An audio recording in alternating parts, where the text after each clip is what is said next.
सबसे पहले तो मैं अल्लाह ताला का शुक्र अदा करता हूँ और उसके बाद आरिफ शेख साहब जो हमारे एडवोकेट है, अवैस साहब है और इससे पहले हमारे वासिफ साहब भी साथ में जॉइंट थे।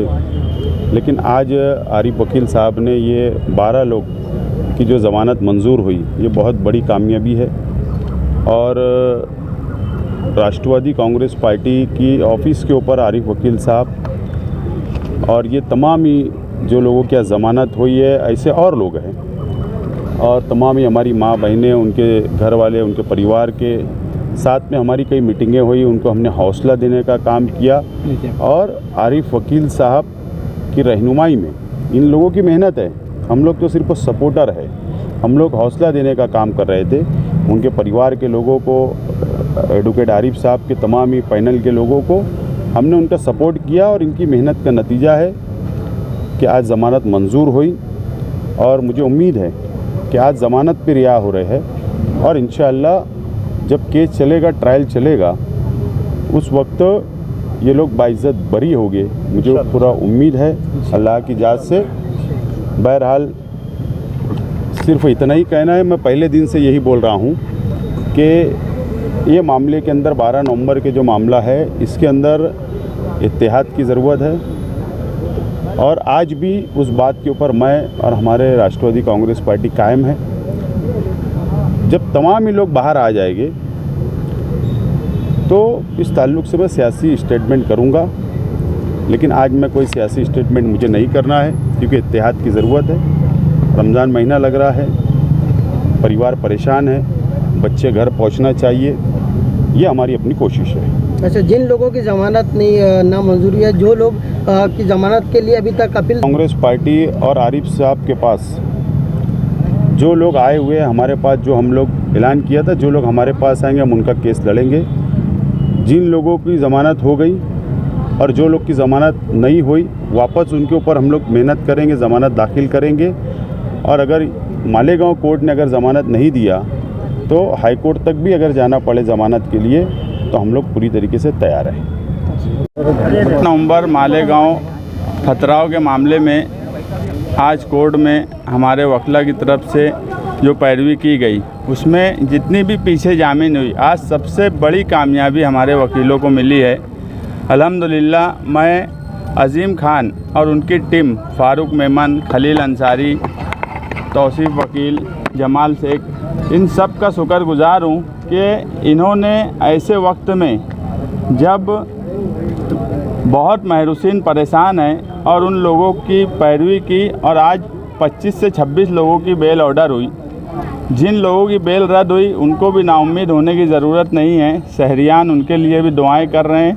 वकील जो हैं वो कुछ जजमेंट और निकालने की कोशिश कर रहे हैं कि जल्द से जल्द उनकी भी बेल हो जाए। आज जो 75 नंबर में बेल हुई वो हमारे लिए खुशी की बात है और आगे इंशाअल्लाह कोशिश यही है कि एक बड़ी तादाद जो जेल में बंद है वो रमज़ान से पहले रिहा हो जाएंगी, क्योंकि यहाँ मैं भी हूँ, रहमान भाई भी हैं, हम जेल में रहे हैं, क्या तकालीफ़ उनको हो रही है ये हम खुद यहाँ महसूस करते हैं। इसीलिए छूट के आने के बाद से हम लोग मुसलसल इसमें लगे हैं। वकील लोगों से हमारा ताल्लुक़ बना हुआ है कि कैसे जल्द से जल्द इनकी रिहाई हो और जनता दल की तरफ से शान हिंद, हम जेल में थे उस वक्त भी ये मुसलसल लगी हुई थी हमारे लिए भी, और हम छूट के आने के बाद भी दूसरे जो बेगुनाह जेल में कैद हैं उनके लिए लगी हुई है। इस मामले में जो अब्दुल अज़ीम खान साहब ने लीड रोल अदा किया, मैं उनका बहुत बहुत शुक्रगुज़ार हूँ कि उन्होंने इस पूरी पैरवी की लीडिंग भी की और कामयाबी भी हासिल की। हम कानूनी तौर पे जुडिशरी पे हमको पूरा भरोसा था और हमें पूरी उम्मीद थी कि कानूनी तौर पे हम ज़रूर जीतेंगे और हम जीत रहे हैं और बेगुनाह लोग धीरे धीरे छूट रहे हैं। अब एक बड़ी तादाद जब छूटेंगी तो इससे पहले भी हम बोले हैं कि यार ये सब बेगुनाह थे, ऐसा हाल कभी हुआ नहीं। हम लोग तो हैरान है कि जेल में जो पुलिस डिपार्टमेंट था वो भी हमको बार बार ये बोला करता था कि ये कौन से दंगल में तुम आ गए कि छूट कर ही नहीं जा रहे हो, क्योंकि वहाँ पर ऐसा है कि जेल में हमेशा कुछ न कुछ जो घटनाएं होती है उसके मुलजिमिन जेल में आया करते हैं। तो यहाँ रहमान भाई भी गवाह हैं कि वहाँ पर बोला जाता था कि ये कौन सा दंगल है, जबकि मैं उसको दंगल ही नहीं मानता। वो कोई दो फिरकों में या कोई दो मज़हब के लोगों में वो लड़ाई थी ही नहीं। उस फतराव को, मामूली फतराव को एक बड़ा इंसिडेंट बना दिया गया और कहीं ना कहीं सरकार का ने मालेगांव को टारगेट किया। सरकारी पार्टियां जो है वो मालेगांव को टारगेट की और आज 4 महीना होने के बाद 5वां महीना चालू हो गया और लोग वहाँ जेल में कैद व बंद की सोबतें झेल रहे हैं। इसका जिम्मेदार कौन है, ये वक्त आने पे आवाम की अदालत में भी बात आएंगी, क्योंकि कोई भी लड़ाई हो, अगर सरकार है, अगर एक पार्टी ये बोलती है कि नवाब मलिक जेल गए तो ईडी सेंट्रल गवर्नमेंट के हाथ में थी, इसलिए नवाब मलिक पे जुल्म हुआ। तो मालेगांव शहर के जो लोग जेल गए तो पुलिस एजेंसी भी तो सरकार के ताबे में है, तो क्यों सरकार उसकी जिम्मेदार नहीं हो सकती? इन सवालों का जवाब आगे चल के देना होगा। हम सिर्फ इसलिए रुके हैं कि तमाम ही जो बेगुनाह है वो जेल से रिहा हो जाएं। उनकी रिहाई के बाद हम एक एक जुल्म और एक एक सितम का बदला मालेगांव शहर की आवाम ना कभी भूली है, ना कभी भूलती है। मालेगांव शहर की सबसे ख़ास बात यह है कि वो जुल्म नाइंसाफ़ी कभी भूलती नहीं। और मुझे यकीन है कि मालेगांव की तारीख़ में सबसे बड़ा जुल्म 12 नवंबर के वक्त बेगुनाहों को जेल में डालने का हुआ और ये शहर उसको कभी माफ़ नहीं करेगा। और इसमें जो भी जिम्मेदार होगा, हम ये लोगों के छूटने के बाद आवाम की अदालत में दूध का दूध और पानी का पानी कर देंगे।